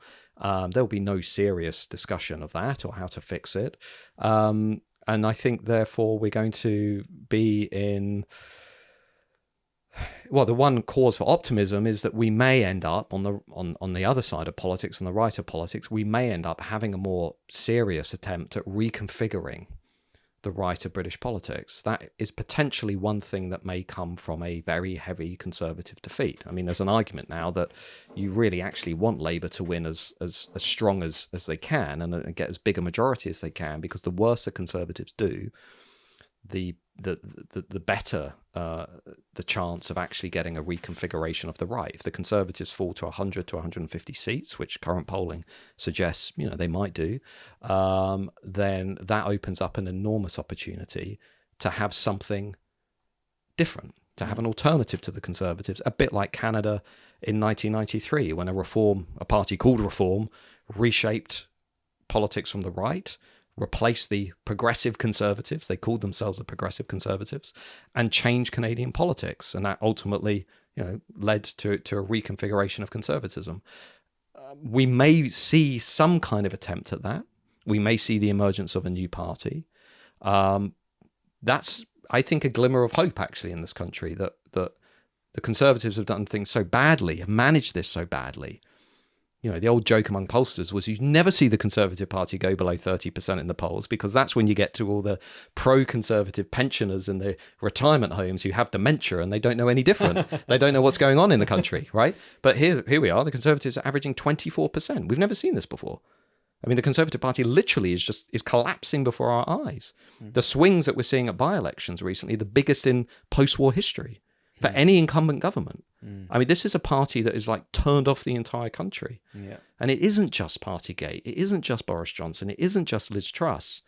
It is about a party that doesn't understand who's voting for it, why they're voting for it, and what people want to see in the country. So that's my kind of glimmer of hope here. The worse the Tories do, the better the chance for those of us who actually want to reshape British politics in some way. It's amazing to think that only 5 years ago, when Boris Johnson won, that the hubris in that win, and the kind of assumption that they'd conquered the country, and completely not appreciating how capricious the voter really is, and how quickly that's turned around. Yeah, I now give my respect to all those people at the time who had worked with Boris and said, this is going to be a complete disaster. There's a number of people in mainstream media, and they were on the money. But the other thing about 2024 briefly is we're in the midst of an experiment. So what I think we're going to see, the British Tories are going to collapse, and I think Trump's going to end up back in the White House. And so what you've got is a tale of two realignments. You've got one in America where the Republicans really understood who was voting for them: working class, non-graduates, the suburbs, the small towns, flyover country. Campaign hard on immigration, campaign hard on border security, take on the woke, take on the institutions. Right? Now, say what you want about Trump, is he a threat to democracy, etc. They've held that realignment, and now they've got a credible chance of beating Biden and going back into the White House, versus the Tories. Completely lost the workers, completely lost the non-graduates, completely lost non-London England. Every red wall seat on current polling will go back to the Labour Party at the next election. So what you're seeing is a tale of two realignments. And the Tories are going to be one of the only right-wing parties, I say right-wing loosely, they're going to be one of the only right-wing parties that are actually going to lose this year, because Europe in the spring is going to go sharply right. Le Pen's going to do well, Wilders is going to do well, Maloney's going to do well, Vox in Spain's going to do well, Chega in Portugal's going to do well. Trump is looking very strong in the swing states, certainly going to give Biden a run for his money. And then the British Tories, they're going to be sort of scratching their heads saying, gee, how did we go from giving the world a masterclass in how to win a realignment after Brexit to giving the world a masterclass in how to lose a realignment only 5 years later? And the answer is all realignments are about demand and supply. You can have a demand for a completely different politics, but you've got to supply it with something that is resonant to people. And the Tories, they had all the demand in the world, and they gave people the opposite of what they wanted. And that is why they've collapsed. Seeing as we're talking about migration, one of the things I'm very concerned about is people leaving Britain. And I'm quite curious. We always talk about the net numbers, Yeah. net positive numbers, but who is it that's leaving? You remember after Brexit, a lot of anti-Brexit people were saying, "Oh, people are leaving the country, or no, people are no longer coming," and it's hard to tell because COVID came in straight at the same time, and what exactly was happening there. But I'm concerned that the entrepreneurial types, particularly the younger ones, Yeah. the ones who haven't bought property, the ones who haven't built lives yet, will be like, you know what? Now I'm going to go to America.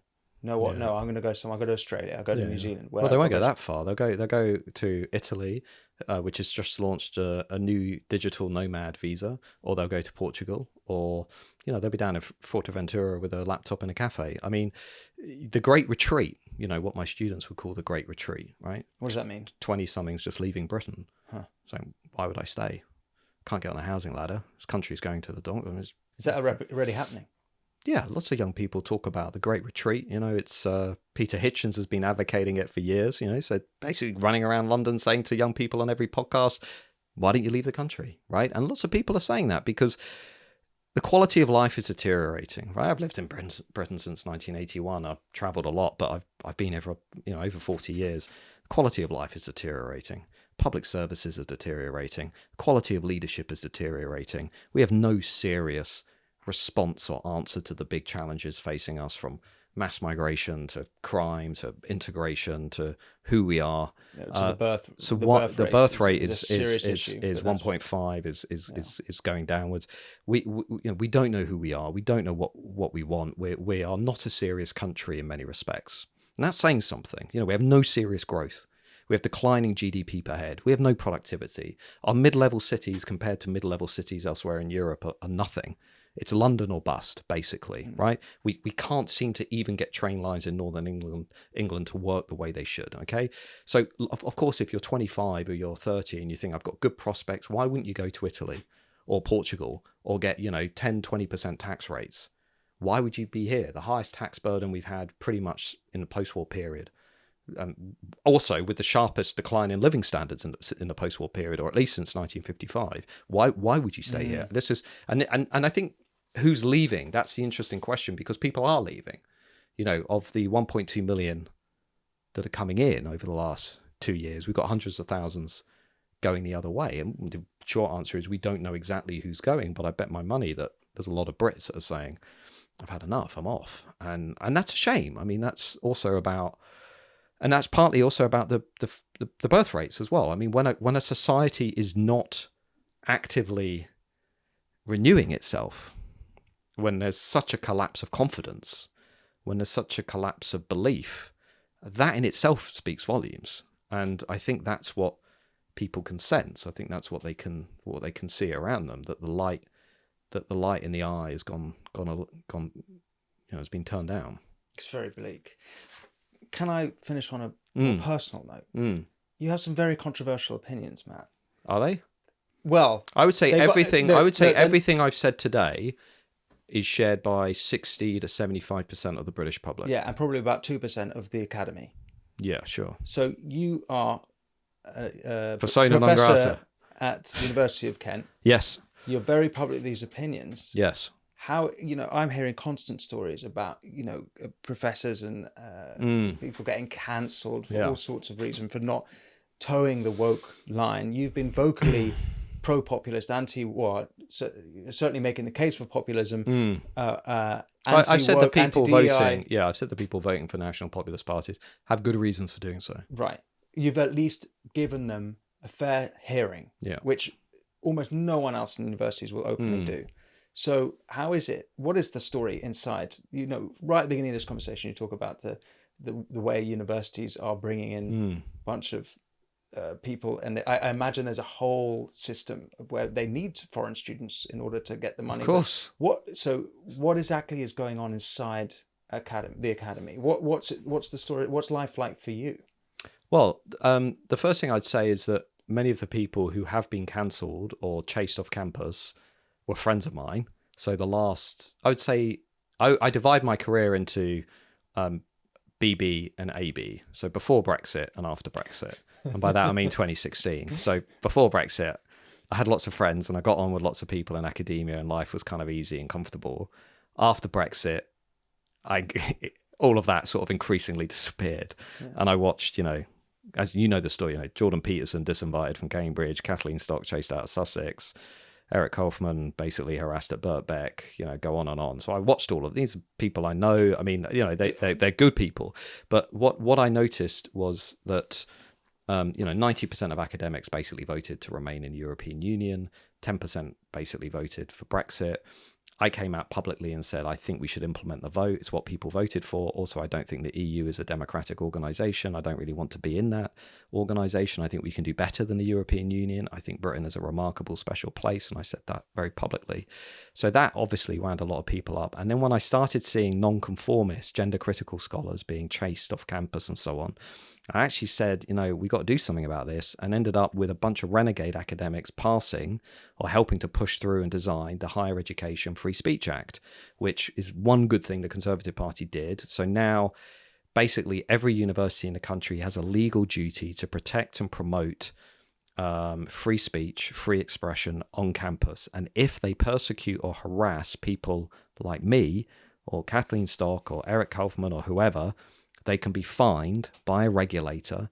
So now they know somebody is watching them. Why did we do that? Because we didn't believe the universities can be trusted to reform themselves. Now, this was before October 7th. This was like years before that. This is before we saw Harvard and MIT fall over themselves, struggling to condemn anti-Semitism on campus, right? This is before all of that.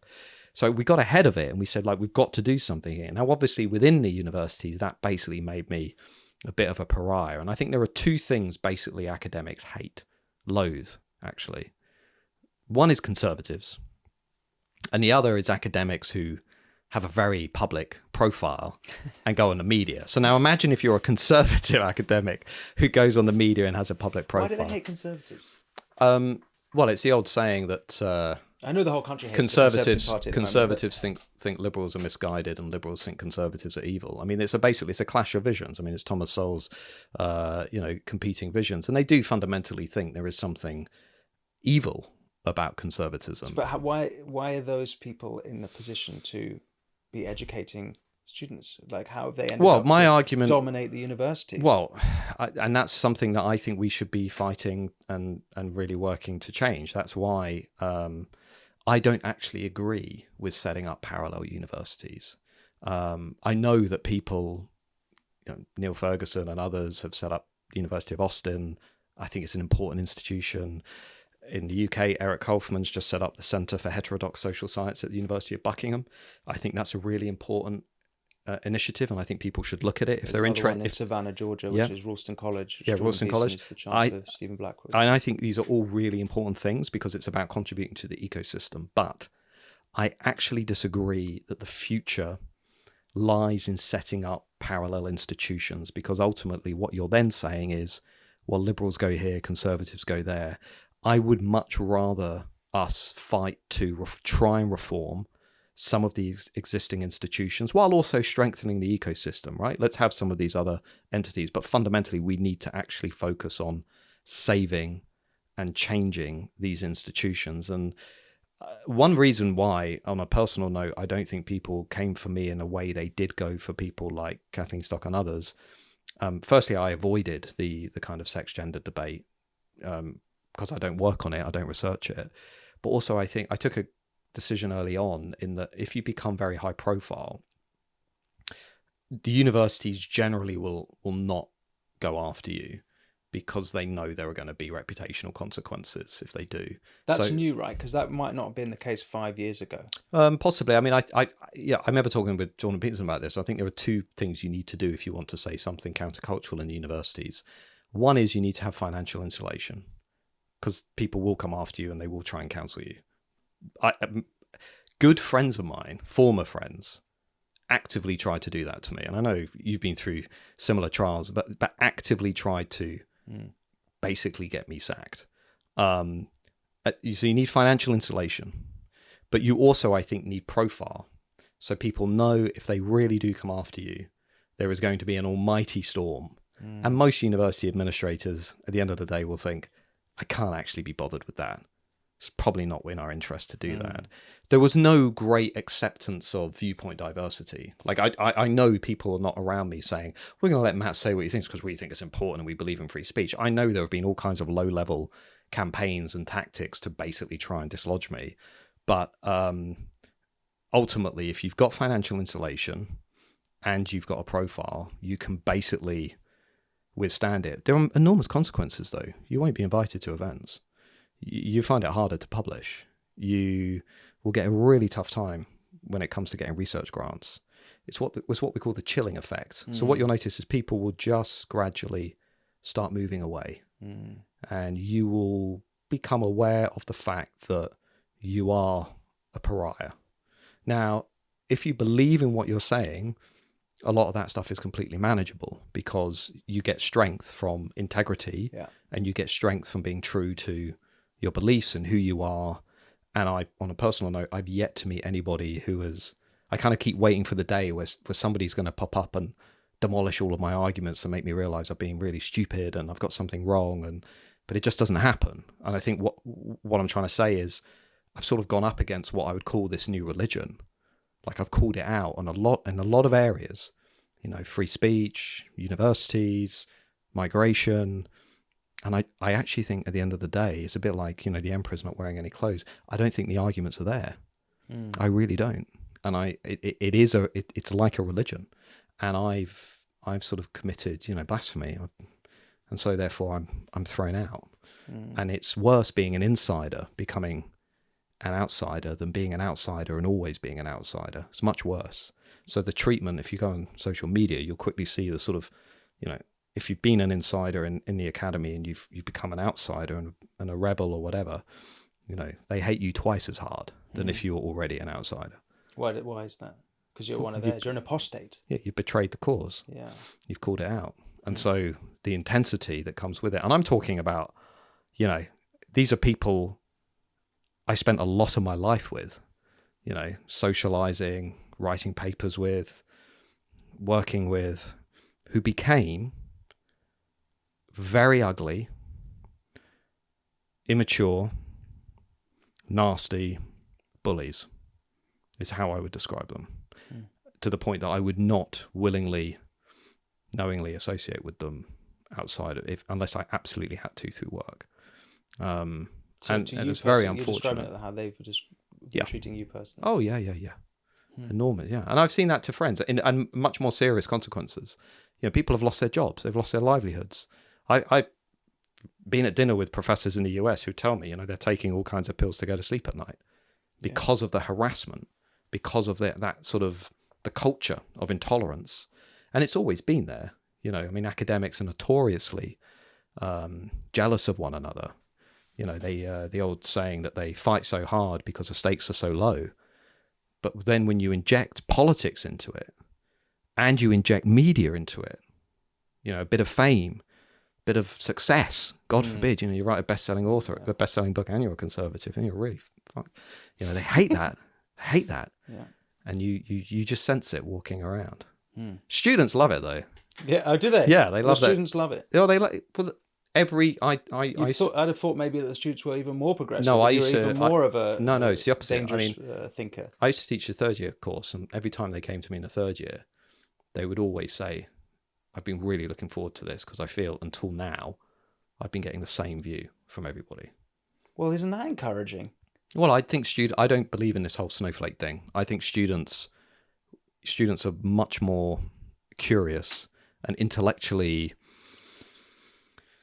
resilient than we think. Might there also be a rebellion against the generation above them that is, let's say, generation woke? So the new generation below them seeing the flaws in all of that. I hope so. I hope so. They're also the COVID generation. They've been locked away, and there's some serious side effects that you can see. Their social skills are not up to much.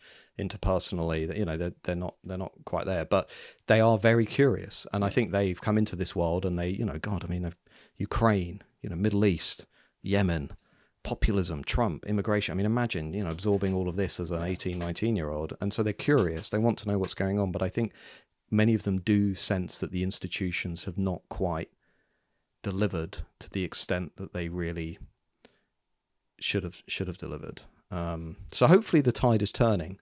Finally, yeah. hope. For Hope. the whole conversation, I've been waiting for hopeful things for you to say. I've become much more pessimistic since my daughter arrived, to be honest. That's the change. So when you start thinking about, actually, it's not about you, it's not about you, it's about what's coming 20, 30, 40, 50 years down the line. The perspective kind of flips. So that's why I've become much more pessimistic and much more outspoken in trying to say to people, we have to get on top of these problems. Now, I don't care about perception.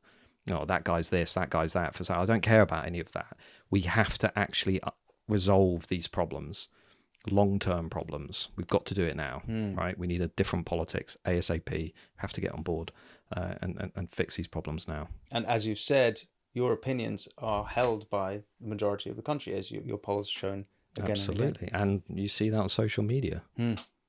So we tried to cover migration and immigration extensively. Is there anything you think we didn't catch in that? I mean, there's various other things that I can think we go to. The only thing I would say is, if you want to see how all this plays out, just watch the next election, because for one half of the country, this is the issue. In many respects, the 24 election is an election on immigration. For a large number of people, that is their top priority. But that doesn't make sense to me, because why would you vote for the Labour Party if it was an election on immigration? Because their policy, as you've described in this conversation, is even worse than the Tory policy. We're not going to see a lot of switching across. What we're going to see is a lot of apathy. We're going to see a lot of people staying at home. One of the key metrics at the next election is not going to be how many Conservatives went Labour. It's going to be how many Conservative voters stayed at home. Exactly the same thing happened in 1997. Everybody could sense what was coming. If you go back and you look at the data on 97, the reason Blair did so well was not just because he tapped into the kind of yearning for change, and he did remarkably well. Blair was a formidable politician, even if I disagreed with much of what he did. But look at those Conservative voters. So many of them just stayed at home. They didn't bother. They knew the game was over. And we are seeing the same thing now in the by-elections, in the people who are switching across to reform or saying, I'm not going to bother. And I think in some ways, apathy is going to be that big winner. And from that apathy, to finish on a note of hope, that is where maybe something emerges that people can genuinely get excited about and genuinely think, okay, Tories, no thanks. We did 14 years of that. Look at the crazy place that we're in as a result. Let's take a punt on something different. On that tiny molecule of hope, I'm very happy to bring it to an end. Matt, thank you for speaking with me. Thank you for having me. Will you tell me and listeners where they can find you, what you're up to next? You've got an event in London that you should really tell. We've got a great debate on immigration, March the 18th, which is at the Emmanuel Centre. That's with Konstantin Kisin. It's with Aaron Bastani, really interesting thinker on the left, Polly Toynbee, Guardian columnist. And I'm writing on all these issues on Substack, mattgoodwin.org. And I'm writing quite a lot about migration, because I think a lot of people aren't really talking about where that's going wrong. And we've got about 25,000 people, like-minded people, who realize, the consensus is broken, and we're trying to build a little space there. That Emmanuel Centre event sounds very important, particularly as those are leading thinkers in opposition to what you've said absolutely in this conversation. And I've tried to put some of those counterpoints to you here, but I'm sure they will go even deeper. So I very much look forward to that event, and it seems like it's the most important issue in the country. And that's why we're trying to get a really robust debate going around it. Let's build this alternative ecosystem that's going on with the podcasts and the Substacks and the YouTube shows and all that stuff. Let's build a different ecosystem. Oh yeah. Well, we didn't even talk about the media, but that's a reason for us to speak again. Matt Goodwin, a pleasure to speak to you. Thank you. Thank you for having me. Thank you for listening and watching The Winston Marshall Show. If you enjoyed that conversation, you can find Matt at mattgoodwin.org. I ask again humbly that you like, share, and subscribe if you enjoyed the show. And otherwise, I will see you next time.